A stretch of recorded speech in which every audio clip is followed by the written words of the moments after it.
La conspiración de Acuario, libro escrito por Marilyn Ferguson, publicado en 1985. Conspirar, en sentido literal, significa respirar juntos.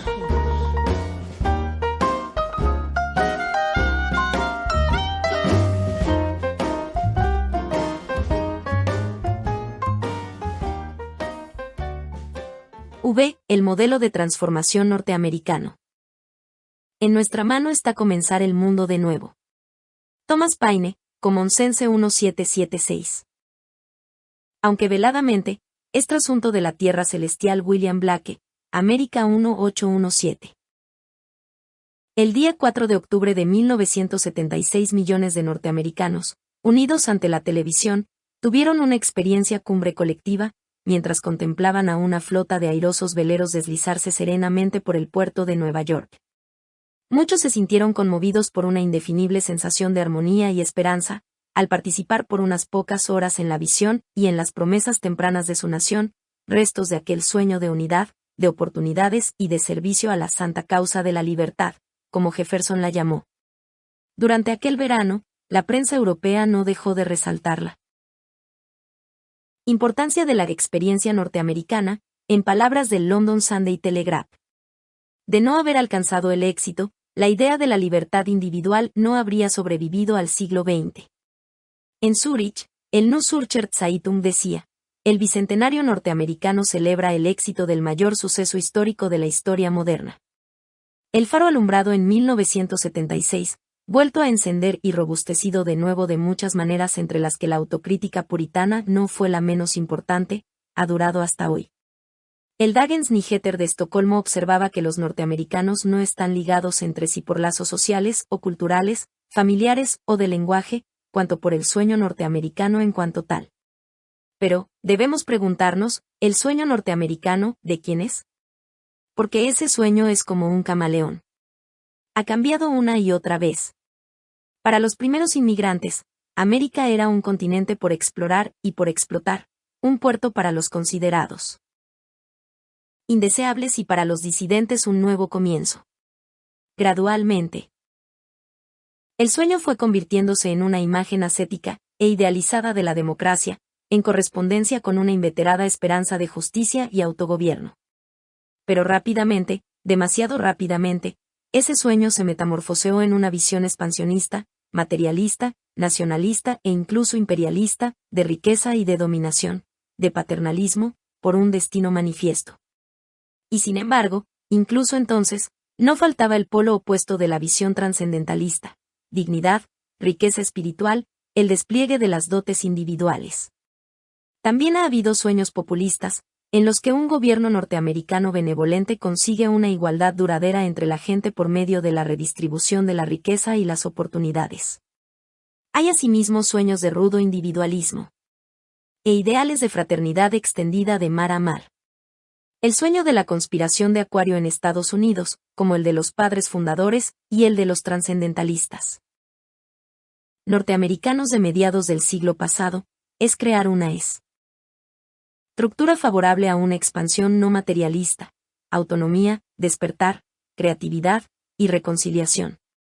Como veremos, el sueño norteamericano ha tenido siempre dos cuerpos. Uno, el sueño de lo tangible, centrado en la consecución de bienestar material y de libertades prácticas cotidianas. El otro, a la manera de un cuerpo etérico coextenso al sueño material, persigue la liberación psicológica, meta a la vez más esencial y más escurridiza. Los partidarios de este último sueño han provenido casi siempre de las clases sociales acomodadas. Alcanzado el primer nivel de libertad, ansían el segundo. El sueño original.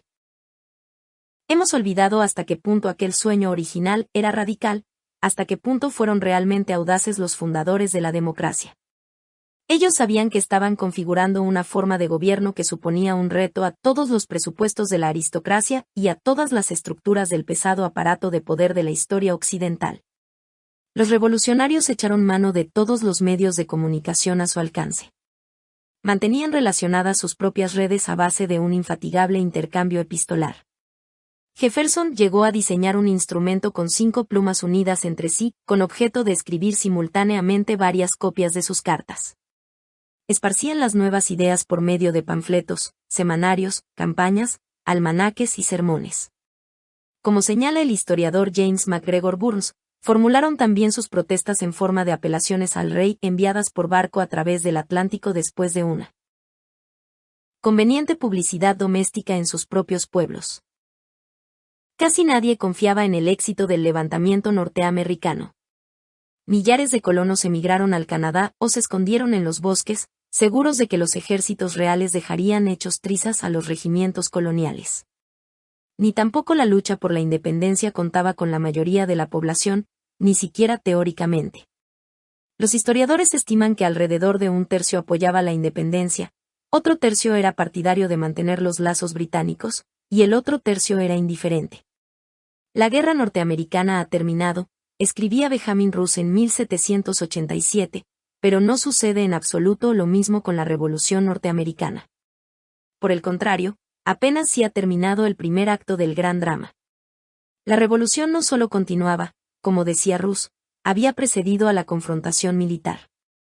La guerra no formó parte de la revolución, reflexionaba John Adams en 1815, antes. Fue solamente efecto y consecuencia de ella.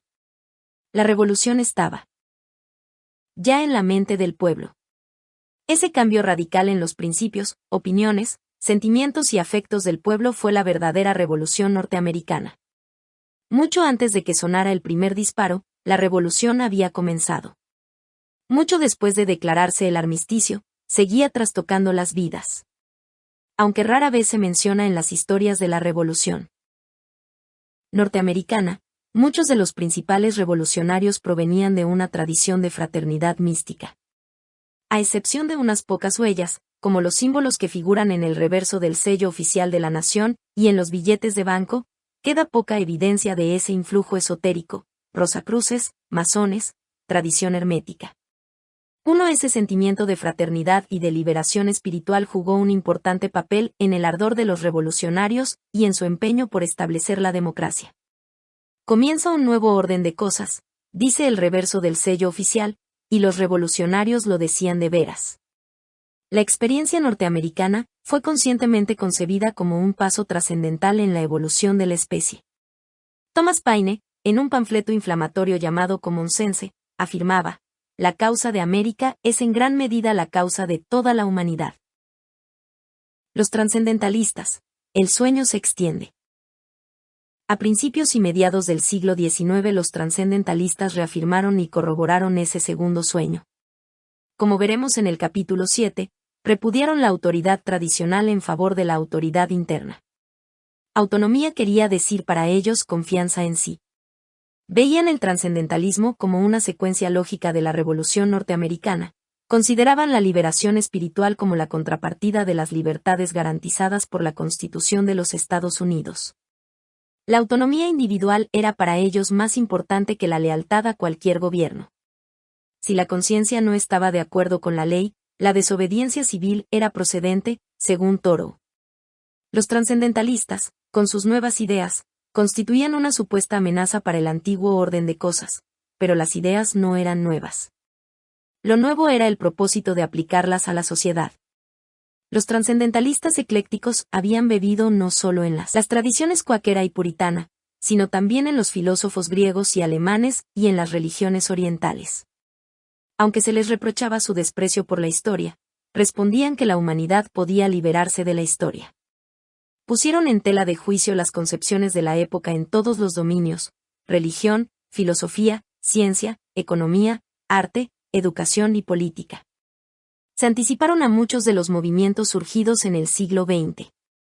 Como el movimiento del potencial humano de los años 60, los trascendentalistas mantenían que la mayoría de la gente no había comenzado aún a alumbrar sus propias capacidades naturales, ni había descubierto su unicidad ni su propio filón creativo. Emerson decía: limítate a hacer lo tuyo, y te conoceré. Toleraban entre sus miembros la diversidad y las diferencias de opinión, seguros de que la unanimidad no era posible ni deseable. Sabían que cada uno ve el mundo con sus propios ojos, con su propia perspectiva. Mucho antes que Einstein, creían en la relatividad de cualquier observación. Buscaban compañeros, no discípulos. La tarea de Emerson era abrir puertas a los que vinieran después. Creían en la continuidad entre mente y materia. En contraste con las ideas mecanicistas newtonianas que prevalecían en su época, veían al universo como algo orgánico, abierto, evolutivo. Según ellos, la forma y el sentido podían descubrirse en el flujo universal apelando a la intuición, a la razón trascendental. Más de un siglo antes de que la ciencia neurológica confirmase el modo holístico de procesar datos que tiene el cerebro, los trascendentalistas describían percepciones súbitas y una forma de conocimiento simultáneo. Generaciones antes que Freud, reconocían la existencia del inconsciente. Yacemos en el seno de una inteligencia inmensa, decía Emerson. Pero no rechazaban el conocimiento intelectual, creían en la complementariedad de razón e intuición, en su mutua capacidad de enriquecimiento. Vivir despierto en el ahora que nos envuelve exigía funcionar con ambas facultades. Emerson dijo una vez: cada día es el día del juicio. Para los trascendentalistas, la reforma interior debía preceder a la reforma social. No obstante, promovían campañas en favor del sufragio universal, del pacifismo, o en contra de la esclavitud. Y fueron innovadores sociales, que fundaron una comunidad cooperativa y un colectivo de artistas. Para ayudarse a sí mismos y como medio de difusión de sus ideas en círculos más amplios, ayudaron a lanzar el movimiento de liceos, viajando por todo el país, dando lo que podría ser una temprana versión de ciclos de conferencias, a fin de ensayar sus ideas en entornos diversos. Su periódico, The Dial, editado por Margaret Fuller y más tarde por Emerson, ayudado por Thoreau, ejerció un impacto superior a su pequeña tirada de 1 millar de ejemplares, de modo semejante a como los mismos trascendentalistas tuvieron un influjo totalmente desproporcionado a su número. Antes de que surgiera la guerra civil, el trascendentalismo había alcanzado las proporciones de un movimiento nacional de base generalizado. Al parecer, muchos norteamericanos de la época se sentían atraídos por una filosofía que ponía el acento en la búsqueda interior de sentido. Aunque el movimiento trascendentalista fue superado por el materialismo de finales del siglo XIX, empalma con la gran corriente de la filosofía mundial, inspirando a gigantes literarios como Whitman y Melville, y alimentando a generaciones de reformadores sociales. La transformación, un sueño norteamericano. El historiador Daniel Boorstin decía de Estados Unidos: desde el comienzo hemos sido la tierra de lo distinto. Nada hay en nosotros más instintivo, nada nos ha hecho más indoeuropeos, que nuestra falta de fe en las viejas y bien documentadas imposibilidades. Hay una especie de inocencia dinámica en la idea norteamericana de que quien realmente se empeña puede vencer al azar y a los elementos. Los norteamericanos tienen poco apego a la idea de permanecer quietos en alguna parte. El mito de la trascendencia viene perpetuado por todo un panteón de exploradores de lo desconocido, exploradores de la luna, de nuevos récords en todos los campos posibles, de figuras heroicas como Ellen Keller y Lucky Lindbergh. El carácter norteamericano, que lleva incorporado el sueño de la renovación, ofrece un suelo fértil a la noción de transformación. Cuando un psicólogo de Stanford, Alex Ingalls, comparó los rasgos característicos de los norteamericanos con los de los europeos, sobre la base de los resultados de una encuesta efectuada en 1971, comparando luego los rasgos norteamericanos más pronunciados con los observados en la cultura de hace 200 años, encontró una sorprendente continuidad en 10 de esos rasgos. 2. Los norteamericanos se sienten desusadamente orgullosos de sus libertades y de su constitución, orgullo que impresionó, a la vez que irritó a Tocqueville, con ocasión de su visita a la Nueva República. Los norteamericanos manifiestan una mayor confianza en sí mismos que los europeos. Como decía Ingalls, están más dispuestos que los europeos a echarse las culpas por lo que no funciona bien. Creen firmemente en el voluntariado, y son propensos a unirse. Son confiados, piensan que pueden cambiar el mundo, creen que el esfuerzo atrae al éxito, son innovadores y abiertos. La encuesta demostró que los norteamericanos son menos autoritarios que los europeos, y tienen un mayor sentido de la cualidad del propio ser. De la importancia del individuo. Estos rasgos resultan claramente compatibles con el proceso y con los descubrimientos relativos a la transformación personal que hemos examinado en los capítulos 3 y 4, libertad, poder y responsabilidad del propio ser, conexión con otros, redes de apoyo, autonomía, apertura. Efectivamente, la transformación personal es la puesta en escena del sueño original norteamericano. La Segunda Revolución Norteamericana. La Segunda Revolución Norteamericana, que trata de alcanzar una libertad de más amplios vuelos, aguardaba la aparición de un número crítico de agentes de cambio y una mayor facilidad de comunicación entre los mismos. En 1969, en Without Marks or Jesus, Jan Francois Rebel describía a los Estados Unidos como el prototipo de nación más apropiado para una revolución mundial. En Estados Unidos, hija del imperialismo europeo, está surgiendo hoy una nueva revolución. Es la revolución de nuestro tiempo, y ofrece la única escapatoria posible para la humanidad hoy en día. La verdadera actividad revolucionaria, señalaba, consiste en transformar la realidad, es decir, hacer la realidad más íntimamente conforme con los propios ideales. Cuando hablamos de revolución, tenemos que hablar necesariamente de algo que no puede ser concebido ni comprendido en el contexto de las viejas ideas. La materia de la revolución, y su primer éxito, debe ser la capacidad de innovar. En ese sentido hay hoy más espíritu revolucionario en los Estados Unidos, incluso en la derecha, que en la izquierda de ninguna otra parte. La relativa libertad reinante en los Estados Unidos podría hacer que esa revolución ocurriese de forma incruenta, decía Rebel. Si sucediera así, y si, como parecía estar ocurriendo, tuviera lugar un cambio de civilización política, el impacto llegaría a sentirse por ósmosis en todas las partes del mundo. Esta transformación radical necesitaría llevar aparejadas otras revoluciones menores, en los campos de la política, la sociedad, relaciones interraciales e internacionales, valores culturales, tecnología y ciencia. Estados Unidos es el único país donde estas revoluciones están progresando de forma simultánea y orgánicamente entrelazada, de tal modo que no forman sino una única revolución.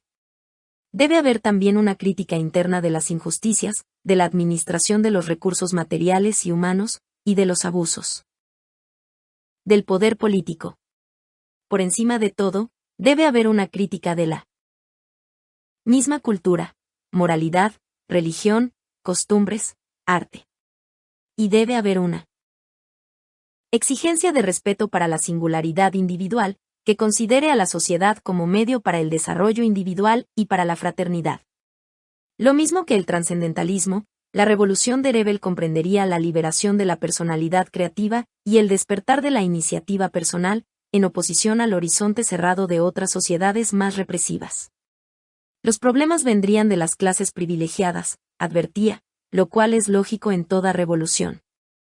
Las revoluciones son siempre movidas por quienes se sienten desilusionados por el sistema de últimas recompensas de una determinada cultura. Si, más que un golpe de Estado, es un nuevo prototipo de sociedad lo que debe surgir, entonces es necesario que haya diálogo y debates a los más altos niveles. Ciertamente los años 60 fueron escenario de una gran turbulencia social. Miembros de las clases media y alta sobre todo comenzaron a criticar las instituciones existentes y a hacer cábalas sobre un nuevo tipo de sociedad. Fuerzas sociales e históricas poderosas convergían para crear el desequilibrio que precede a toda revolución. Los norteamericanos se hacían cada vez más conscientes de la impotencia de sus actuales instituciones, gobierno, escuelas, medicina, iglesia, negocios, para afrontar colectivamente la marea creciente de problemas. El desencanto respecto de instituciones y costumbres resultaba más visible en la contracultura, pero se extendió rápidamente. El descontento social y la madurez en favor de una nueva orientación se hicieron patentes en la rapidez con que se asimilaban intereses, valores, conductas, modas y músicas, surgidos en la contracultura.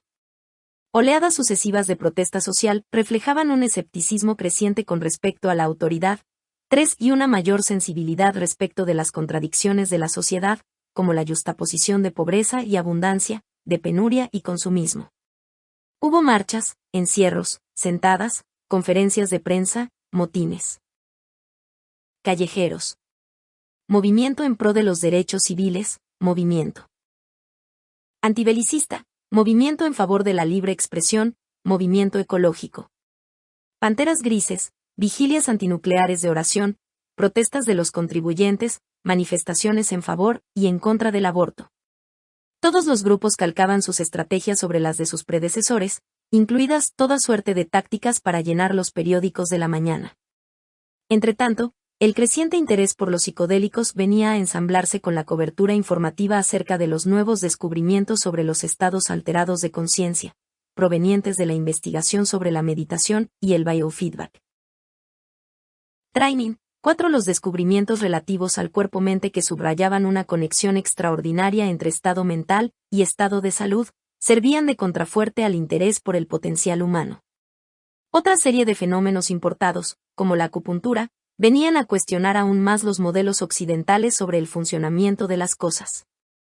Un observador describía los tumultuosos sucesos de los años 60 como el gran rechazo, cuando millones de personas parecían estar diciendo no a concesiones y convenciones que durante generaciones nadie había discutido.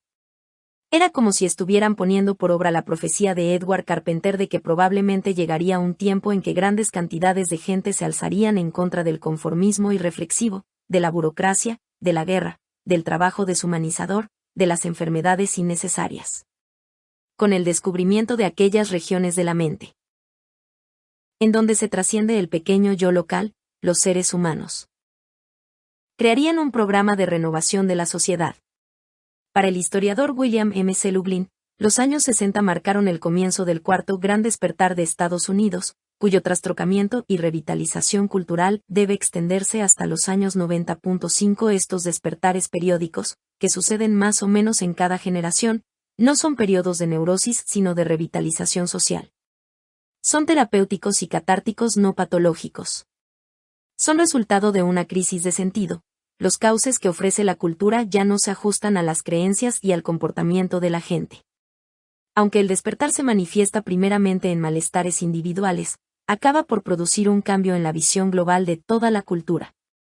Los despertares comienzan en periodos de distorsión cultural y graves tensiones personales, en que perdemos la fe en la legitimidad de las propias normas, en la viabilidad de las propias instituciones, y en la autoridad de los propios líderes.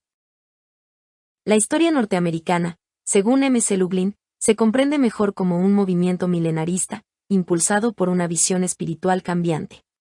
Aunque siempre en trance de readaptación, a fin de acoger nuevos acontecimientos y experiencias, hay una constante, la creencia fundamental de que la libertad y la responsabilidad siempre perfeccionarán, no solo a los individuos, sino también al mundo.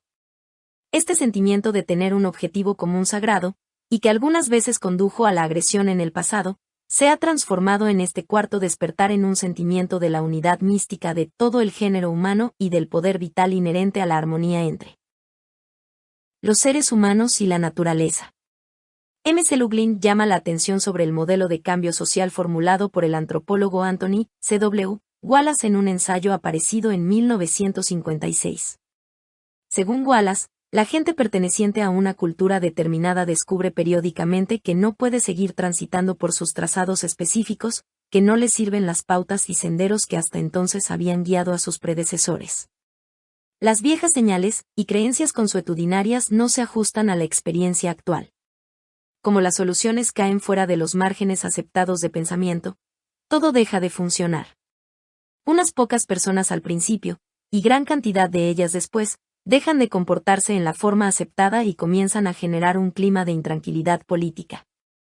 A medida que crece la controversia, los tradicionalistas o nativistas, esto es, quienes más han apostado por la vieja cultura o tienen creencias más rígidas, tratan de reconducir a la gente hacia las viejas señales.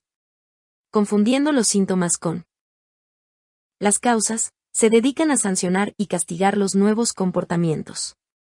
Finalmente, sin embargo, en la descripción de M. C. Lublin, las presiones acumuladas favorables al cambio producen tensiones personales y sociales tan agudas, que la cultura entera se ve obligada a romper su costra de costumbres, a derruir los bloques de su antiguo trazado, y a crear nuevas avenidas socialmente estructuradas.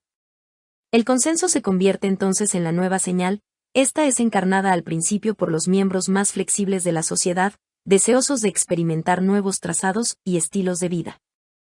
En respuesta a la nueva visión, la interpretación legal, la estructura familiar, los papeles sexuales y los programas escolares comienzan a cambiar, arrastrando finalmente consigo de modo gradual a los mismos tradicionalistas. La presente transformación cultural asusta por igual a conservadores y radicales con sus nuevas premisas radicales. Mientras que, históricamente, en periodos de turbulencia social, los conservadores siempre han abogado por un retorno a la ley civil y al orden. Ahora los nativistas de ambos extremos del espectro político abogan por un retorno a las leyes y al orden del universo.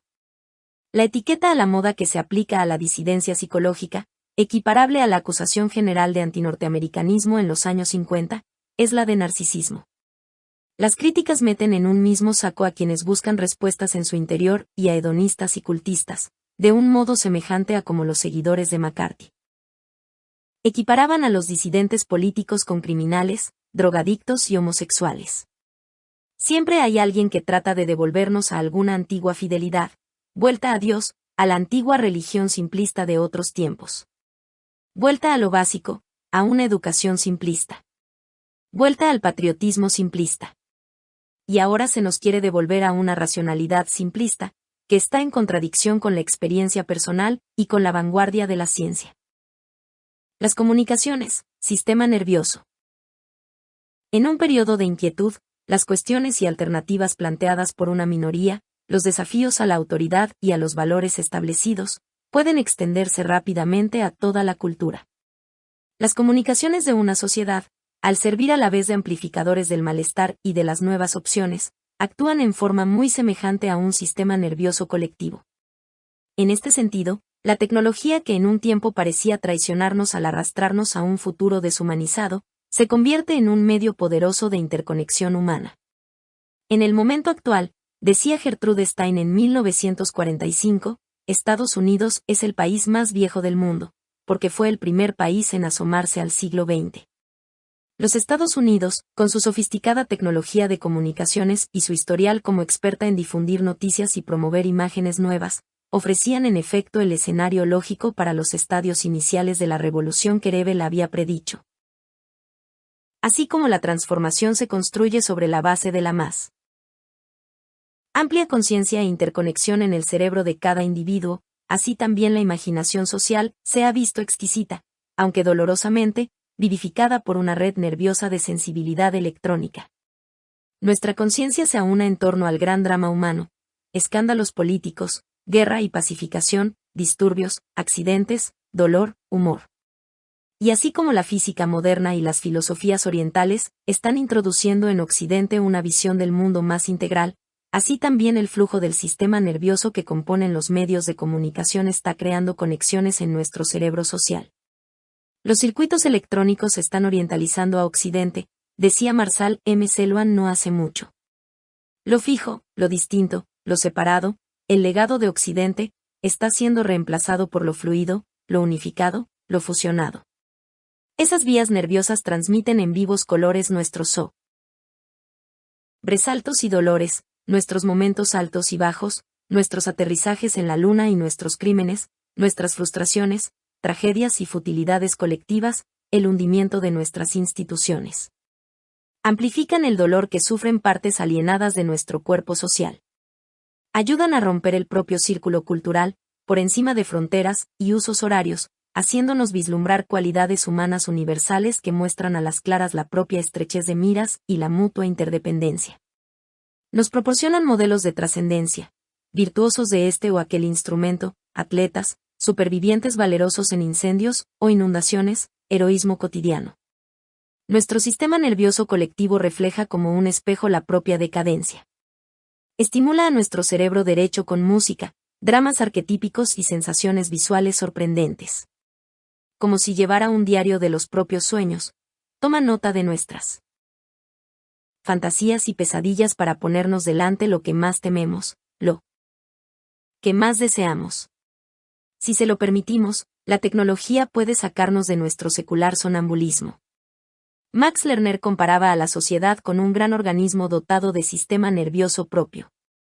En las últimas décadas hemos asistido a una sobrecarga nerviosa de nuestra sociedad, a una tensión semejante a la que siente un individuo cuando se encuentra al borde de la fatiga o de la depresión nerviosa. Y sin embargo, decía, la tecnología podría ahora aprovecharse para hacernos progresar en la exploración de los estados de conciencia. Los nuevos movimientos de conciencia, la nueva búsqueda de sí mismo, pueden ser un factor de cohesión más que de desintegración.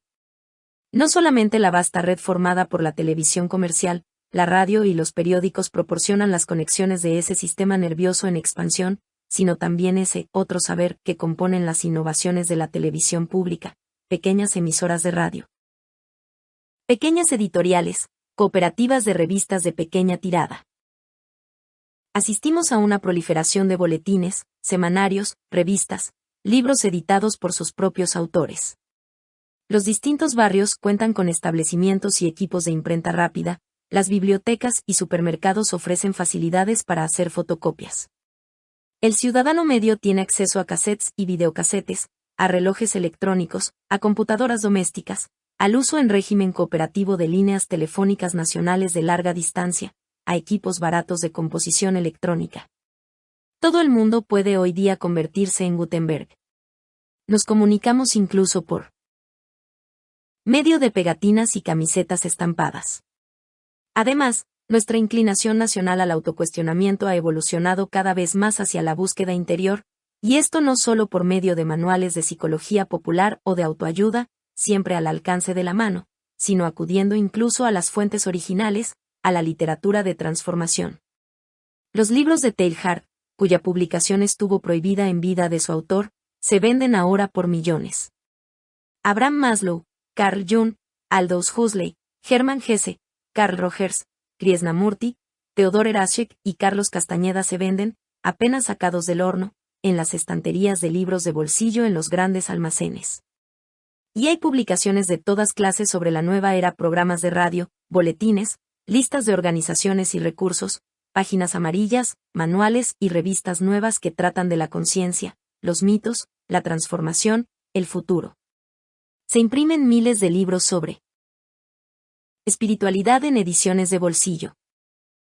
La declaración de intenciones de algunas de las publicaciones relativas a la transformación expresan claramente su línea de compromiso. El East/West Journal, que se mueve en el área de Boston, afirma pretender explorar el equilibrio dinámico que unifica valores aparentemente opuestos, lo oriental y lo occidental, lo antiguo y lo moderno. Creemos en la libertad de las personas para trazar el curso de sus vidas como una aventura sin límites. Les invitamos a unirse a nosotros en este viaje de exploración, que parte de todos lados y tiene como meta lo ilimitado.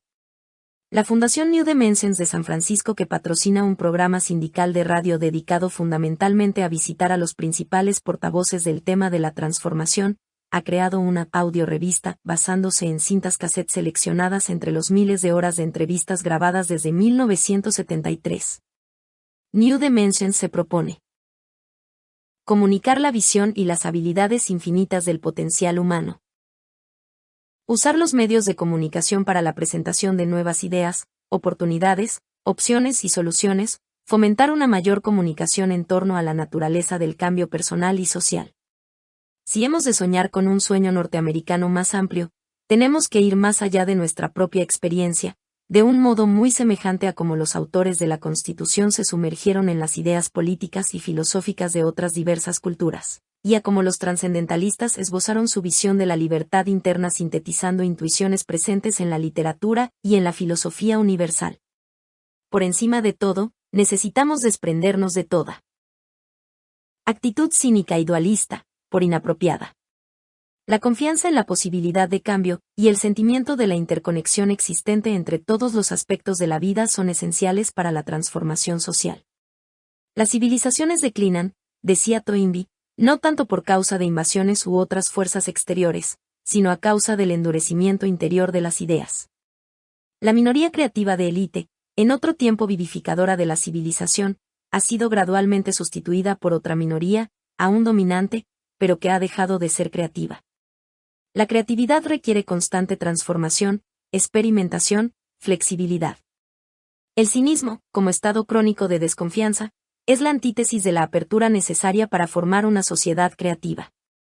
Para el cínico, los experimentos son inútiles, Todas las conclusiones se conocen de antemano.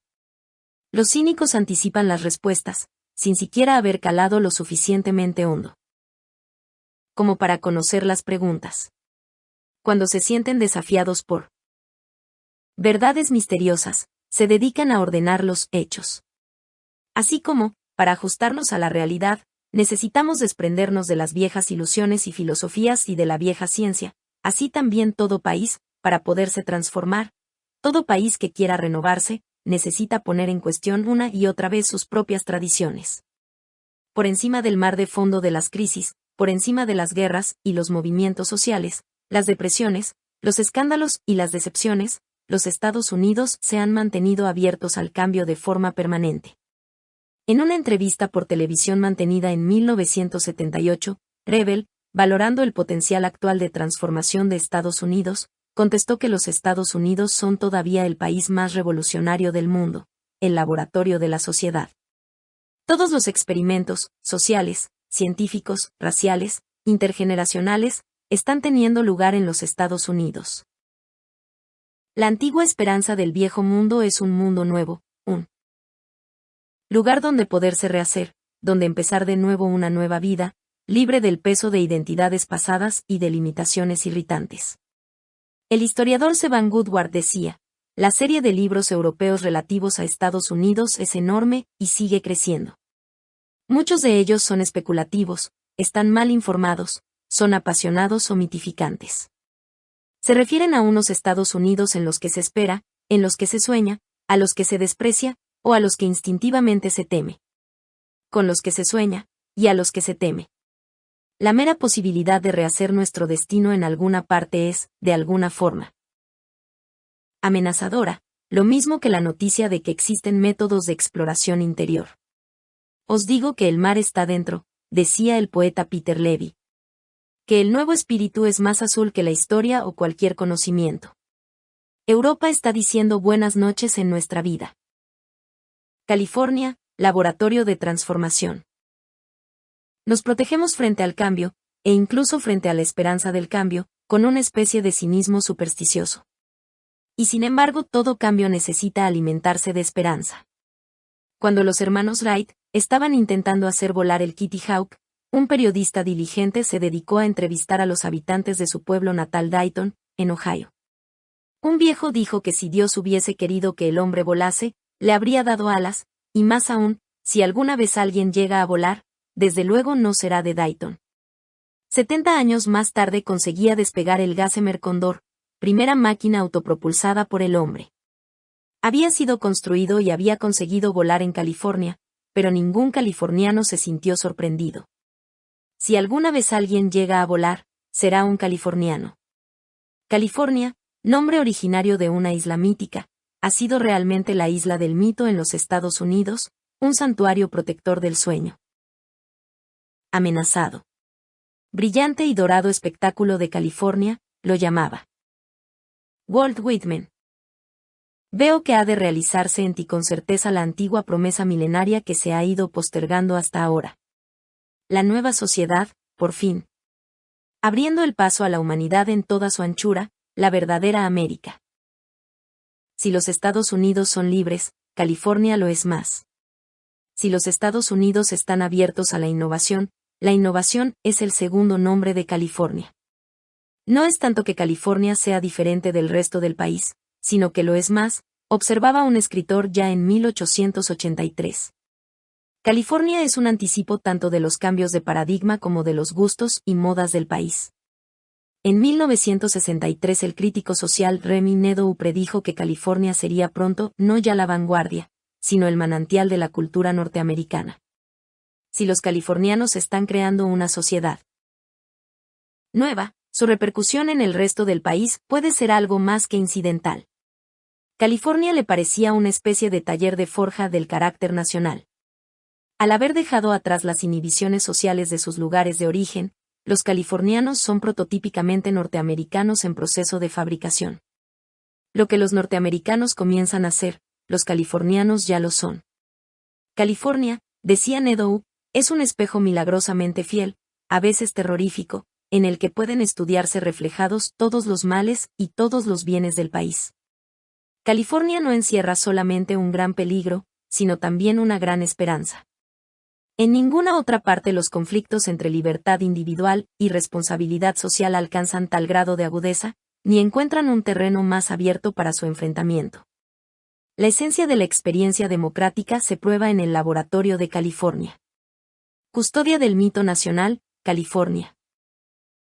También suministradora de mitos electrónicos y de celuloide, lo transmite a todos cuantos buscan un motivo de esperanza. Si puede funcionar en California, tal vez sea posible adaptarlo y hacerlo funcionar en otras partes. La idea de Estados Unidos como país de la oportunidad es aún más visible en California, dice James Houston en su libro Continental Drift. California es todavía el país donde todo es posible, donde la gente trae sueños que no se le permiten en ninguna otra parte. De modo que el resto del país se dedica a observar lo que pasa aquí, pues es como una profecía. Un comentarista político se refería a California, caracterizándola como un microcosmos de Estados Unidos a alta presión, un terreno fértil para todo aquel que quiera comprobar su capacidad de sobresalir a nivel nacional en cualquier campo, especialmente en política. James Wilson, en Challenge of California, el desafío de California, señalaba que la falta de partidos organizados facilita a nuevos grupos adquirir importancia. En California, estas fuerzas intentan, no tanto arrebatar el poder a quienes lo detentan, cuanto crearlo donde antes no existía. David Browder, comentarista político nacional, decía en 1978 que el gobierno de California es más provocativo en sus principios programáticos y muestra más talento en los máximos niveles administrativos que cualquier otro gobierno norteamericano actual, incluido el gobierno de Washington. La competencia en cuanto a fama y realizaciones entre Sacramento y Washington va a continuar en los próximos años. California es lo suficientemente grande como para proporcionar un metro patrón con el que medir lo realizado por Washington. En 1949, Carey McWilliams decía en California, The Great Exception, que la diferencia principal entre California y el resto del país era que California, más que crecer o evolucionar, ha sido propulsada como un cohete. Un día se encendieron todas las luces a la vez, y nunca hasta hoy han vuelto a oscurecerse. La riqueza de California ha sido ciertamente un factor importante del desplazamiento del influjo y del poder hacia la costa oeste. California es rica, es el séptimo país más rico del mundo y supone el 12% del Producto Nacional Bruto de los Estados Unidos. El condado de Los Ángeles cuenta por sí solo con una población superior a la de 41 de los restantes estados. Cualquier fenómeno que exista solamente en California puede, no obstante, ser muy considerable. Los californianos tuvieron la oportunidad de desilusionarse antes que los demás del espejismo de un supuesto cielo consumista. Michael Davy, director adjunto del The Observer de Londres, y antiguo corresponsal de ese mismo periódico en Washington, decía en 1972. Los californianos tienen tiempo, dinero y seguridad en el futuro en proporciones suficientes como para no quedarles otra alternativa que la de sentirse enfrentados a sus propias ansiedades. Hasta ahora, en cualquier sociedad, solo una pequeñísima élite podía preguntarse a sí misma, ¿qué soy yo? Los demás, o tenían ya suficiente que hacer con mantenerse vivos, o estaban dispuestos a aceptar el sistema de creencias que la élite les tendía. En California, no solamente no hay ningún sistema general de creencias, sino que millones de personas tienen la oportunidad de preocuparse de ese temible vacío, lo que forma parte, además, de la educación de muchos de ellos. En un artículo titulado Anticipate in America, publicado en el Saturday Review a fines de 1978, Roger Williams decía que hay otra California distinta de la que da nombre al lugar que Estados Unidos entero ha llegado a imitar, a ridiculizar y a envidiar. Podríamos llamar California al futuro, a la frontera, no en el viejo sentido occidental, sino en el nuevo sentido nacional de innovación y de apertura. El constante crecimiento de California refuerza su apertura, decía, pues el Estado se ve obligado a enfrentarse con problemas cada vez más difíciles. Lo que hace de California el estado más agresivo del país en su forma de atacar los principales problemas sociales, es el sentirse un paraíso a pique de perderse irremediablemente, unido al sentimiento ampliamente difundido de formar una comunidad. Williams subrayaba el interés y el Compromiso generalizados de los californianos en los asuntos públicos, en todo tipo de comisiones e instituciones. Según señalaba, California había sido pionera en temas básicos legislativos como protección del medio ambiente, conservación costera y protección nuclear. Bernstein describía en cierta ocasión a los Estados Unidos como una nación de naciones, internacional en base a la pluralidad de concepciones de los inmigrantes que la han ido configurando. De modo semejante, California está enriquecida por una diversidad de culturas, expuesta al influjo asiático y europeo, punto de unión del este y el oeste, horizonte de inmigración para el este, el sur y el medio oeste norteamericanos. Más de la mitad de sus habitantes han nacido fuera de su suelo. California es también una síntesis de lo que C.P. Snow ha llamado las dos culturas, el arte y la ciencia. El físico Werner Heisenberg atribuía la vitalidad y la cercanía humana de la histórica ciudad de Múnich a su propia mezcla histórica, artística y científica.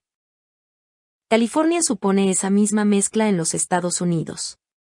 Alrededor de un 80% de la ciencia pura que se hace en todo el país, se realiza en California. Entre sus residentes se encuentran más premios Nobel que en cualquier otro estado, y la mayoría de los miembros de la National Academy of Sciences son californianos. Entre las iniciativas más importantes de California, figuran las artes, los negocios y la experimentación de vanguardia. Un alto funcionario público consideraba que cerca de 500,000 de personas del Gran Los Ángeles luchan por ganarse la vida practicando algún tipo de arte. Las diversiones del país provienen en buena parte de California. Actores, escritores, músicos, pintores, arquitectos y diseñadores forman una industria de primera magnitud. Para bien o para mal, son en gran medida los creadores de la cultura nacional. Para el historiador William Irwin Thompson, California, más que un estado de la Unión, es un estado mental, una imaginación que hace tiempo se separó de nuestra realidad. Como líder mundial de la transición de la sociedad industrial a la postindustrial, del maquinismo del hardware, a la lógica del software, del acero al plástico, del materialismo al misticismo, California fue la primera en descubrir que es la fantasía quien guía a la realidad, y no al contrario. Tenemos el poder de convertir nuestras visiones en realidad. El sueño del sol y de libertad económica de California, lo mismo que el sueño expansionista norteamericano, ha tenido desde siempre un segundo cuerpo, la visión trascendental de una luz y una libertad de una especie diferente. Los trascendentalistas californianos es el término aplicado por el crítico Benjamin Matt a escritores como Robinson Jeffers, John Muir y Gary Snyder. No es solo eso, como Frost y Emerson, los trascendentalistas californianos exigen de nosotros una cierta altura. Es así. A veces parece que sean los únicos escritores que queden en este país con una idea clara de lo que significa la elevación. Su auténtica región está en todas partes. Desde el punto de vista literario, son indispensables. Si hay algo común entre los californianos, sugería Michael Davy en 1972, es la búsqueda de una nueva religión, concepción que podría estar surgiendo de esa mezcolanza compuesta de pensamiento estilo Esalen, lenguaje revolucionario y misticismo a lo Huxley. Provengan de donde provengan, todos estos movimientos podrían muy bien llegar a repercutir en todo el país. Siempre hay un cierto orientalismo en el más infatigable de los pioneros, decía una vez Thoreau, y el lejano oeste no es sino el lejano oriente. También Flaubert asociaba el lejano oeste con el lejano oriente. Yo no dejaba de soñar con viajar por Asia, con llegar hasta la China, no dejaba de soñar con imposibles, con las Indias o con California. Cuando Thoreau y Flaubert escribían esas palabras, en el siglo XIX, la costa oeste ya estaba salpicada de centros y grupos de estudio buceando en las enseñanzas hindúes y en el budismo. Hoy en día el influjo del pensamiento oriental es perceptible en toda California. California es una especie diferente de conciencia y de cultura, ha dicho el historiador Page Smith, posiblemente a causa del amplio espacio geográfico que tenían que atravesar los inmigrantes en el siglo pasado. La gente tenía que cruzar auténticas barreras desde Nebraska y Kansas hasta la costa del Pacífico, unas 1,500 millas, y durante un tiempo hubo un cierto grado de aislamiento. Hubo también la influencia del largo periodo español, y hay que contar.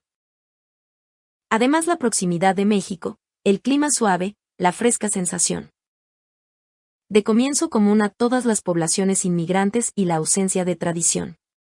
Era lógico que la conspiración de Acuario se hiciese más evidente en un entorno pluralista favorable a la experimentación y al cambio, con gentes que, por su relativa abundancia, han tenido ocasión de desilusionarse del sueño materialista en su forma más hedonista, en un pueblo con pocas tradiciones que derrocar, tolerante con el disentimiento, en una atmósfera de experimentación e innovación, y con una larga historia de interés por la filosofía oriental y los estados alterados de conciencia. California y la conspiración de Acuario. En 1962 la revista Look envió un equipo con el antiguo editor George Leonard a la cabeza para preparar un número especial sobre California. Las informaciones aparecidas en Look ponen al descubierto las tempranas raíces de la conspiración de Acuario en California. Recogían una cita de un dirigente no profesional de San Francisco: en California se están echando abajo los viejos compartimentos sociales, y estamos creando una nueva aristocracia, la de quienes se preocupan por las cosas. La única condición para pertenecer a ella es poder interesarse. La revista informaba que en California parecía estar creciendo un nuevo tipo de sociedad, e incluso tal vez un nuevo tipo de persona capaz de entenderse bien con ella. Uno de los fenómenos mencionados en el artículo era la aparente profundidad de las relaciones entre amigos, lo que se atribuía al hecho de tener pocos parientes en las cercanías. El artículo de Luke apuntaba a Aldous Huxley como una de las personas residentes en California partidarios de convocar una nueva Asamblea Nacional para cambiar la Constitución.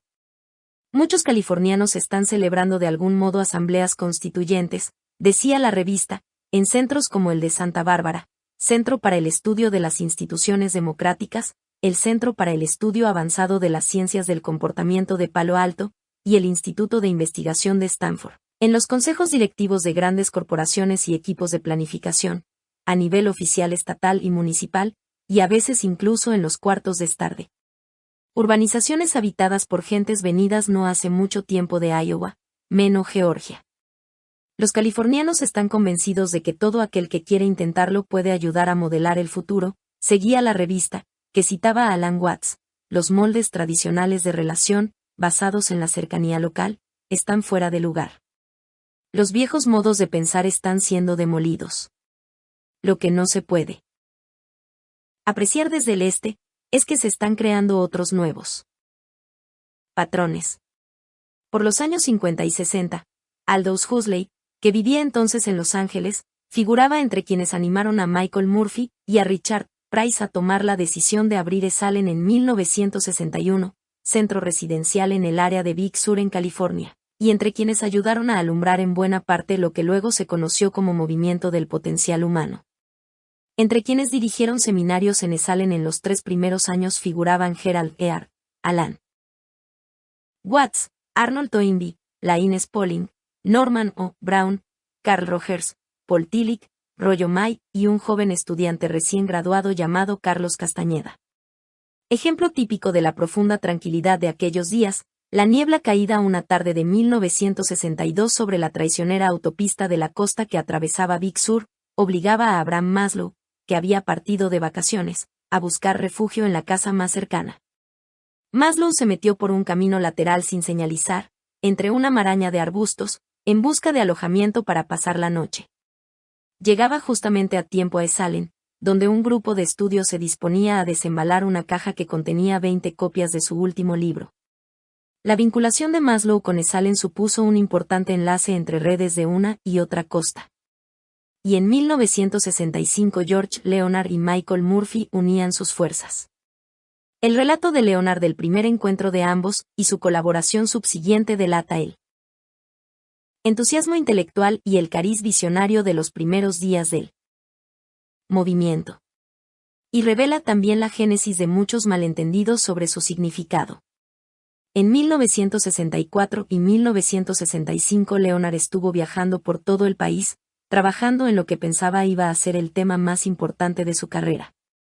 Pensaba reflejarlo en 2 o 3 números consecutivos de Look, y pensaba titularlo El potencial humano 6.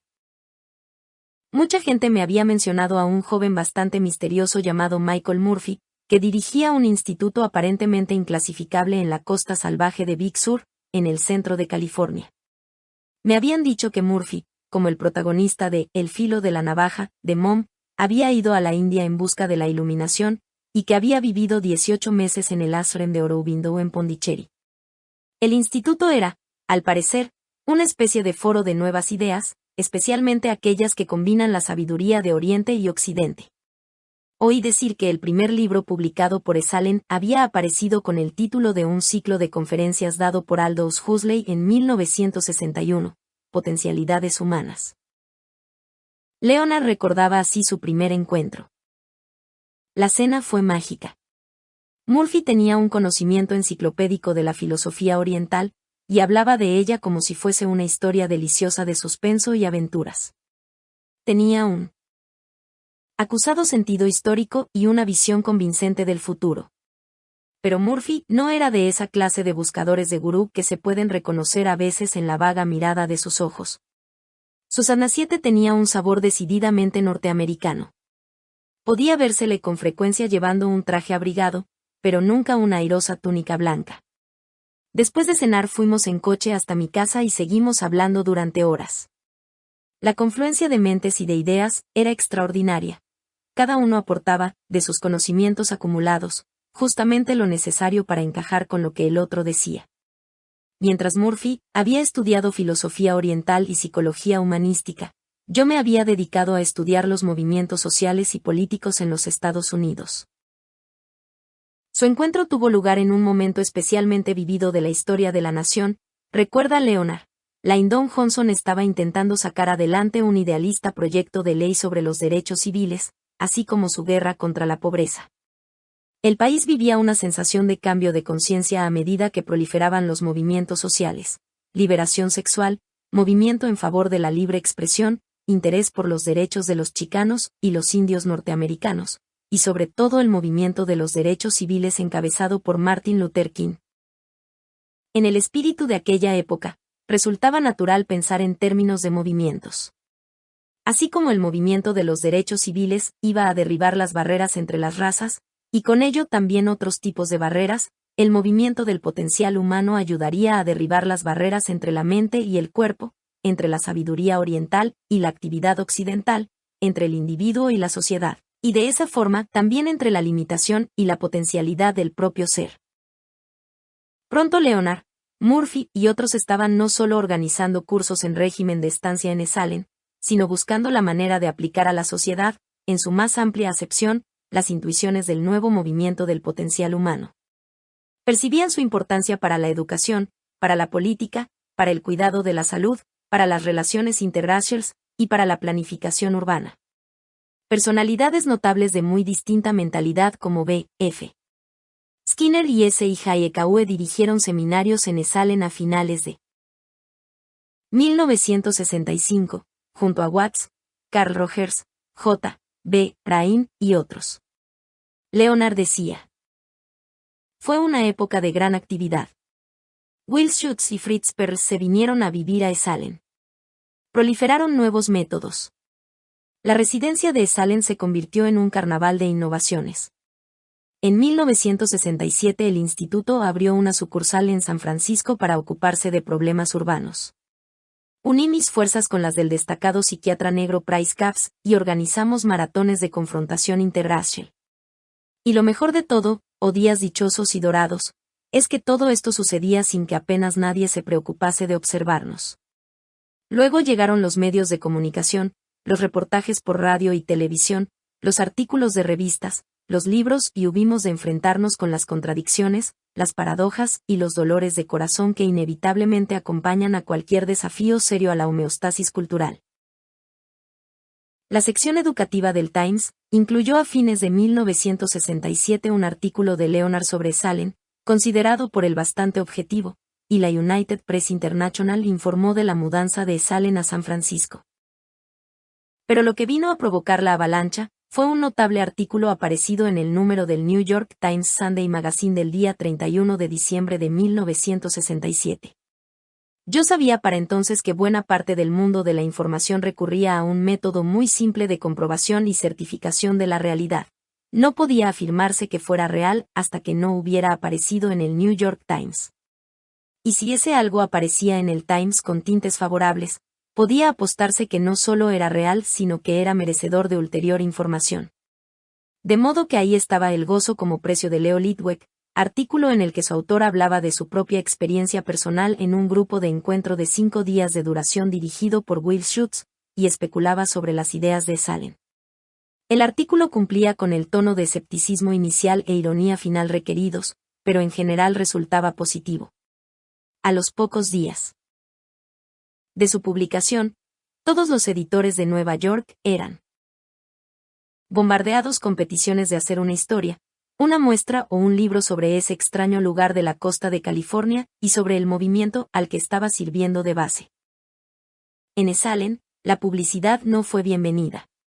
Su criterio en este aspecto había sido cooperar con los periodistas, pero evitar lo más posible toda cobertura informativa. Aunque solamente un 15% de los programas de Salem eran grupos de encuentro, Lidweg había escrito sobre un grupo de encuentro, lo que hizo que otros periodistas y el público en general identificaran para siempre a Esalen con ese tipo de grupos.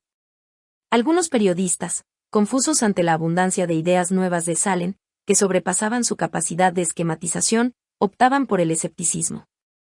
Otros, en cambio, se convirtieron en auténticos adeptos, decía Leonard, con lo que indujeron a crear falsas expectativas que desembocaban al final en desencantos.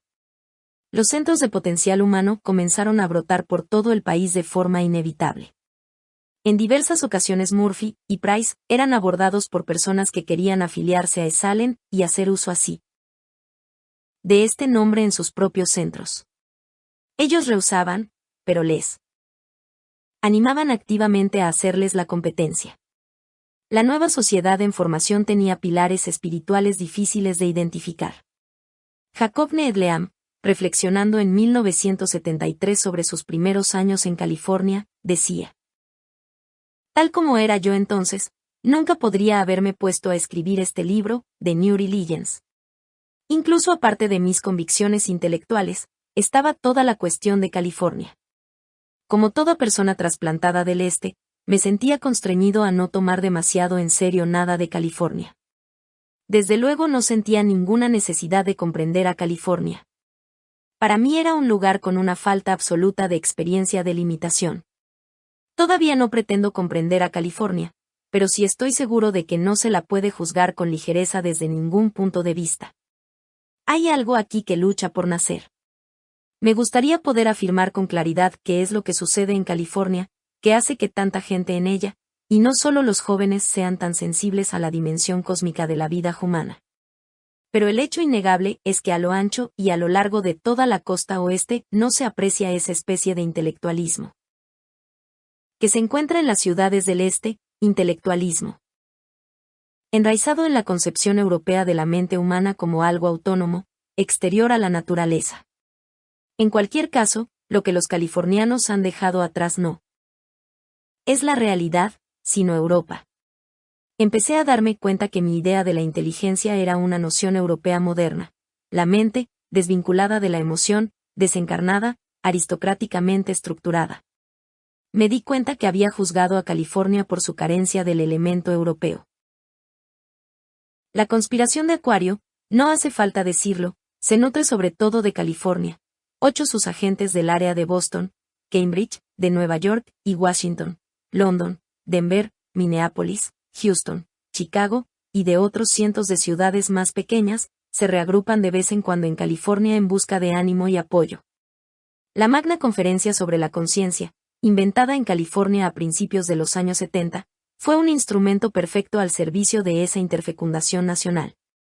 A comienzos de 1975, diversos grupos de California empezaron a organizar ciclos itinerantes de conferencias y seminarios por todo el país. 9 a raíz de ello, en muchas ciudades quedaron establecidos fuertes vínculos locales, y personas de la misma localidad siguieron organizando programas por cuenta propia. Los presupuestos de la conferencia intentaban asegurar la continuidad de los lazos creados. Los pequeños talleres resultaron ser una estrategia aún más flexible para movilizar a la población por todo el país. En todas estas reuniones, los conspiradores solían intercambiarse nombres de amigos y contactos de diverso orden, con lo que las redes se ensanchaban y entrelazaban rápidamente. Las ponencias de la conferencia se distribuían por millares grabadas en cassette. Curiosamente, no sin ironía, mientras que el este de los Estados Unidos tendía a considerar a la costa oeste como a un pariente raro, la televisión belga enviaba a Los Ángeles un equipo para filmar un documental sobre la influencia de la contracultura de los años 60 en los años 70, sobre la base de que lo que ocurre en California acaba ocurriendo finalmente en Europa. Si California se ha anticipado una vez más a dar el paso siguiente, las perspectivas de un cambio nacional son realmente fuertes. Desesperación y renovación. James Alan M. C. Pearson, un joven negro ganador del Premio Pulitzer de Literatura Ficción, describía no hace mucho el avance de las libertades desde la Carta Magna hasta la Carta de las Naciones Unidas. En la elaboración gradual de los derechos humanos, decía, ha comenzado a delinearse algo mucho más complejo que el hecho de ser blanco o negro. Se está haciendo posible una nueva ciudadanía, en la que todo ciudadano de los Estados Unidos podría intentar encarnar los ideales de la nación, relacionarse al menos a nivel conversacional con toda su diversidad, y portar la corriente cultural de la nación dentro de sí mismo. Todo norteamericano sería una síntesis de lo alto y lo bajo, de blanco y de negro, de urbano y rural, de provincial y universal. Caso de poder vivir con todas estas contradicciones, sería sencillamente un verdadero norteamericano. Citaba también al filósofo español Miguel de Unamuno, quien había llamado la atención sobre la adopción en inglés de la palabra desesperado, lo que engendra la heroica, la absurda y la loca esperanza es la desesperación, y solo la desesperación. M. C. Pearson añadía. Creo que los Estados Unidos son lo suficientemente complejos como para inducir esa especie de desesperación capaz de engendrar una heroica esperanza. Creo que si alguien es capaz de experimentar su diversidad, conocer una muestra variada de sus gentes, reír con sus locuras, destilar sabiduría de sus tragedias, e intentar sintetizar todo esto dentro de sí mismo sin volverse loco, ese alguien se habrá ganado el derecho de llamarse ciudadano de los Estados Unidos. Porque habrá iniciado en sí mismo el movimiento necesario. Ese paso de ser una persona sin esperanza a ser un desesperado es la única dirección nueva que conozco, decía M. C. Pearson. La sociedad norteamericana tiene al alcance de la mano todos los factores capaces de producir una transformación colectiva, una libertad relativa, una relativa tolerancia, suficiente abundancia para estar desencantado de ella, logros suficientes para saber que lo que se necesita es otra cosa. Temperamentalmente siempre hemos sido innovadores, audaces y confiados. De acuerdo con el mito nacional, la alternativa es posible si tenemos suficiente imaginación y voluntad. Según el crítico social y literario Leslie Fiedler, ser norteamericano consiste precisamente en imaginar el destino, no en heredarlo. Siempre hemos habitado en el mito más que en la historia. Imaginar el destino, trascender el pasado. No tenemos mucho que perder por el hecho de remodelar nuestras instituciones familiares. Hemos empezado a conocernos en toda nuestra complejidad, nuestras raíces, la crisis colectiva de nuestro modo de vida. Medio, nuestra idea de la sexualidad, de la muerte y de la renovación, nuestras ansias paradójicas de libertad y de orden a la vez, lo costoso de nuestras adicciones. Sentimos los límites de nuestra vieja ciencia, los peligros de nuestras más altas jerarquías, y vemos el contexto de todo nuestro planeta. Hemos comenzado a apreciar la conexión espiritual que nos une con otras culturas. Hemos despertado nuestra capacidad de aprender y de cambiar. Y tenemos ideas. Con miedo o sin él, parece que hemos dejado atrás la puerta de entrada a la auténtica transformación, atrás quedan el choque cultural, la violencia, la fascinación y los excesos, el miedo a lo nuevo y a lo inexplorado. Hemos comenzado a imaginar una sociedad posible. 1. La familia Adams, de la que salieron 2 presidentes norteamericanos, pertenecía a una secta druídica que había sido perseguida en Inglaterra. En el período revolucionario norteamericano, la francmasonería estaba más cercana a sus orígenes medievales, y era más bien una fraternidad mística, que no la logia social en que se convirtió después de ser ampliamente perseguida en el siglo XIX. Entre los masones de las colonias figuraban George Washington, Benjamin Franklin y Paul Revere. 50 de los 56 firmantes de la Declaración de Independencia se supone que eran masones. El historiador Charles Ferguson describía al ejército de Washington como una convención masónica, señalando que los revolucionarios se apoyaban en la fraternidad para la mayoría de las comunicaciones. Franklin obtuvo ayuda de Francia por medio de sus contactos masónicos en aquel país, y Washington mismo inició a Lafayette como masón. Como se suponía que la fraternidad trascendía toda lealtad política o nacional, se dice que ciertos papeles perdidos por una logia británica fueron cuidadosamente devueltos por los soldados revolucionarios, y la aparente laxitud de algunos generales británicos fue atribuida a su esperanza en un acuerdo rápido e incruento, que pudiera evitar el enfrentamiento entre masones de uno y otro bando. 2. Tres cambios principales se han observado en el carácter norteamericano durante el mismo periodo. Una tolerancia creciente frente a la diversidad, una erosión de la ética basada en la idea de frugalidad y trabajo duro, y una preocupación por la pérdida de control sobre el sistema político. 3. El uso cada vez más extendido de la marihuana supuso un golpe para la autoridad médica, legal y paterna. Cientos de miles de jóvenes procedentes de ambientes rurales o de pequeñas ciudades, que en tiempo de paz jamás se habrían tropezado probablemente con la marihuana, tuvieron ocasión de conocer la droga en Vietnam. Curiosamente, y por ironía, la introducción de otras drogas mayores como el LSD en los años 60 se debe en buena medida a las investigaciones realizadas por la CIA, Central Intelligence Agency, sobre sustancias de posible utilización con fines militares. Los experimentos llevados a cabo en más de 80 campus universitarios, con nombres supuestos tras los que se ocultaba la CIA, vinieron a popularizar, sin pretenderlo, el consumo del LSD. Miles de estudiantes y graduados sirvieron de cobayas. Muy pronto ellos mismos habían aprendido a sintetizar su propio ácido. Hacia 1973, según la Comisión Nacional sobre el Abuso de Drogas y de Marihuana, casi el 5% de la población norteamericana adulta había probado al menos una vez el LSD o alguna otra droga fuerte semejante.